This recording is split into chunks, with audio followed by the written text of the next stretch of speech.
Hey, welcome back to the Disney Plus Everyday Challenge, and today we have Tierra Incognita. This is a Spanish language series. By the way, we're continuing with the horror theme. We had Werewolf by Night yesterday. I mean, we've had in the last few days we had Bride of Boogedy and Hocus Pocus 2 and BTS in concert. So it's all sorts of scary stuff. No, I'm kidding. It's this is kind of a horror series out of Argentina. It's Spanish language, but it is overdubbed by default, at least on my streaming service. Maybe it's different for you. If you speak Spanish, obviously there is a probably the original Spanish language track available. If you move to the top right corner of the screen while watching it, you can activate that or turn on subtitles. Subtitles automatically are turned on for things like text that you see on screen, like Policia. If you see the police car with Policia on it, it says police, just in case you were confused as to who that was. But yeah, it's this is actually it's from 2022. It's this year. So far, it's only one season. Second season is coming next year. From the research I did on it, I did a little tiny bit of research. It tells a story of okay, come on, Pedro. Yeah, it is Pedro and no wait, sorry, Pedro's the name of the actor, Pedro Mazuri, and Maura Fitz, Eric and Uma, the brother and sister. Um, okay, it's a little bit of backstory. Just I'm not going to spoil anything. Really, that I only watched one episode, so I this is what I got out of it. One, I tend to not really it kind of throws me out of it when I hear the overdub sometimes. It's different when you're watching animation overdubs, like for anime and stuff like that, versus stuff like this. It doesn't always fit emotionally, or it just doesn't fit.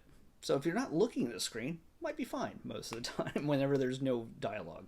But for the most part, this is a story about two kids who are living with their grandparents, some very strict grandparents who still love them, but they are living with their very strict grandparents, and because their parents disappeared many years ago, and suddenly, after watching a video, which apparently it looks like it was on YouTube, of all places, watching a video on YouTube, you see, well, sorry, Eric sees like a video crew goes to this amusement park where his parents disappeared, and it's somewhere in Argentina, in Buenos Aires, in the middle of nowhere, by the way. Also, like really outside of Buenos Aires. uh, the parents disappear in this amusement park, and these kids go there, and something scares them, something freaks them out, and somebody draws a circle on the frost on their windshield, and that when Eric sees that, oh my gosh, well that's a sign from my parents. And so what he does is he tells his sister he's going to sneak away. His grandparents, by the way, have multiple locks on the doors. They are really afraid of these kids just disappearing. And Eric decides he's going to take off and go back to the theme park in this small town, far away. Rather than going on a school trip, he sneaks away, and tries to find answers as to what happened to his parents, because he sees it as a message, and well, he's going to find out. He's going to solve this mystery. And Uma is for some reason mute, and she wears kind of old-timey dresses. She doesn't dress modern, I guess. Not old-timey, but she just a normal, plain, pretty dress. That's it. And she's mute. So she's like a doll type character. I don't know. It just seems weird. By the way, this does throw a number of horror tropes at you. There's the spooky twins staring at you from afar kind of thing. There's just the haunted amusement park. It's a whole Scooby-Doo type of thing. And then it is very much a mystery and just whodunit kind of thing. Is it really supernatural? Is there maybe a conspiracy at work? Is there some sort of...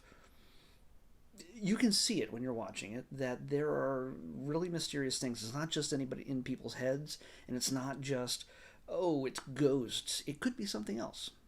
Maybe it's a temporal flux, or there's a, I don't know, other dimensional thing, because there is a point where Eric gets into. In fact, the scene pretty much is the end of a particular scene where he comes face to face with something that scares the bejesus out of him, and yeah, he it's something he wants to find, but yet he does not want to find at the same time, and you can see that there's kind of a weird time jump, day and night, and everything else that goes on in this sequence.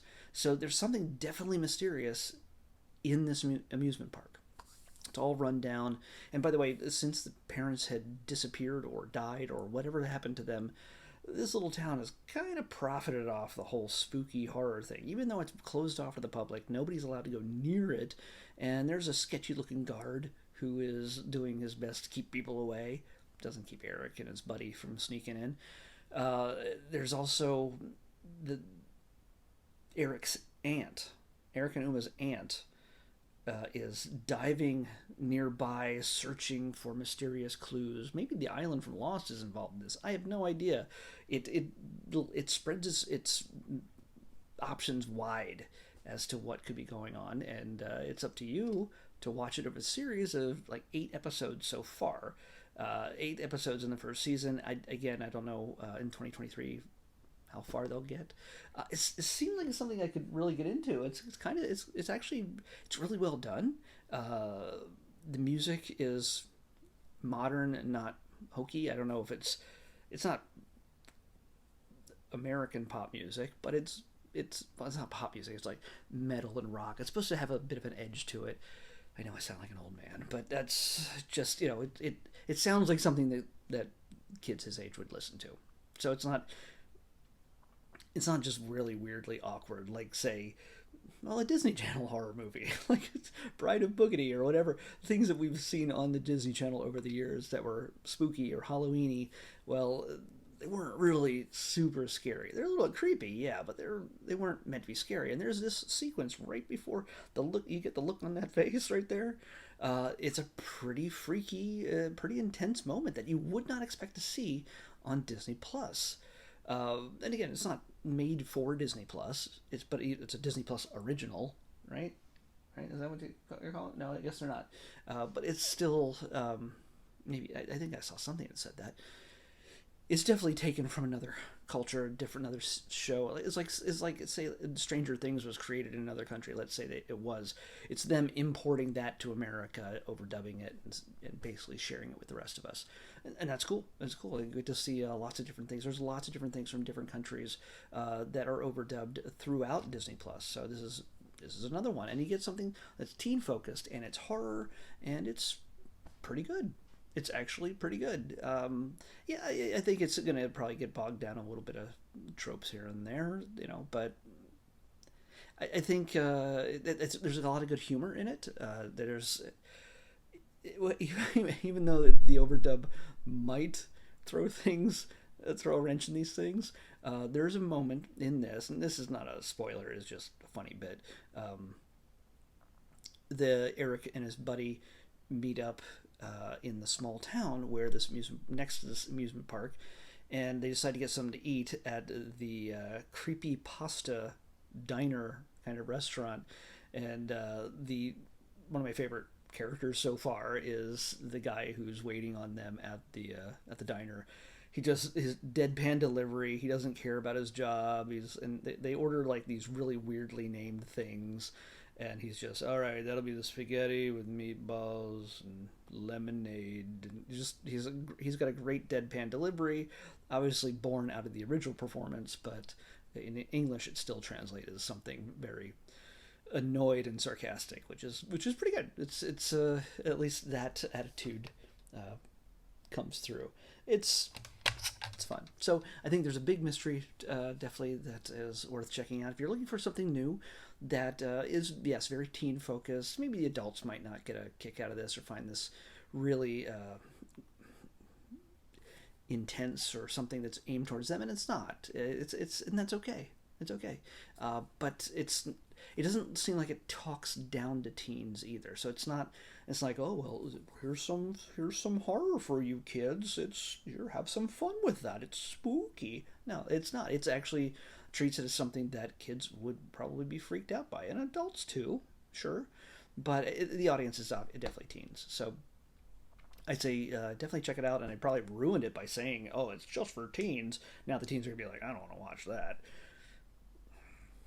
But still, if you're honestly, if you're Spanish speaking and you can switch over that to that original Spanish track, you'll probably get a great kick out of this. It's probably even funnier and freakier if you know the language.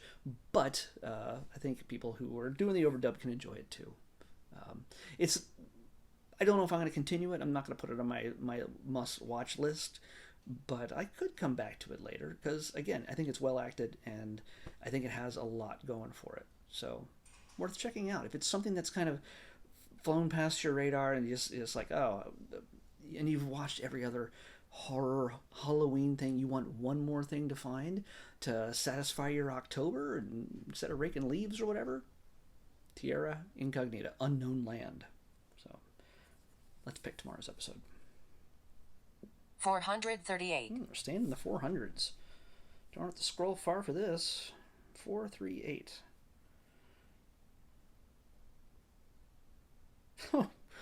Okay. We're in the thes, but we seem to be getting a theme here. This is another series.